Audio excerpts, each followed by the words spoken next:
The healing process is mundane and you will breach insanity because the ego is driving the whole thing and then it will hijack it to keep itself alive. It's the ego that doesn't like discomfort. And that's where the opposition's coming from. We have beliefs of what we want our lives to be and how people should act. And the second they cross that, we're allowed to justify some kind of guilt, some kind of judgment, some kind of annoyance, impatience, anger, frustration, doesn't matter the severity. It could be trauma, it could be violence, it doesn't matter. Everything's meant to be healed out of. And so we have to have a vigilant and tenacious practice and an understanding of how vigilant you have to be. So in this practice of awareness and forgiveness, right, like everything is either peace or it's not. And so we're listening to one of the voices in our minds, either spirit, which is always giving us peace, or ego, which wants to create conflict, because that's how an individual keeps itself alive, by having something to individuate from, separate from.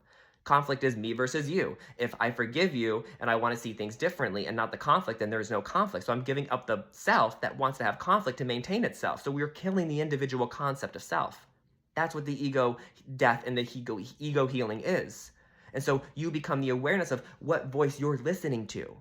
But the thing is, you've always listened to the ego. So you've always believed the anxiety to be true. You've always believed the guilt, the anger, and the resentment, and the pain to be true, and the conflict to be true. So you have to rewire that, not just mentally, but belief. It's stored in your body too.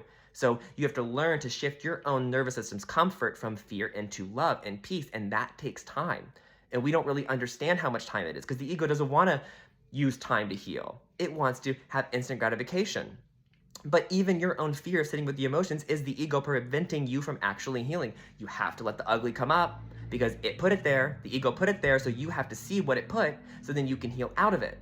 You just have to stop identifying with it. But the ego wants to identify it because that's how it keeps itself alive. You're not really that thing. That's just the separate self using all those things to make you feel separate. And then because you listen to it, you're convinced that you're separate and this is true about you. So you are rewiring what you believe to be true. And so that's a vigilant practice. And as you are forgiving more, you will see more.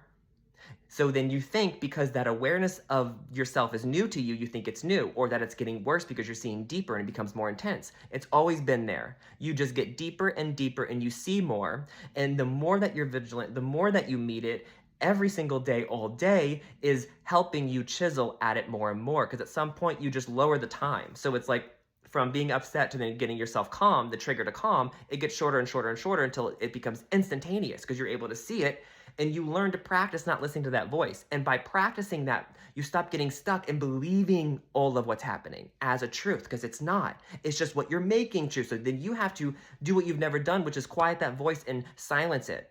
So you have to learn to kill your own thoughts, which is through meditation.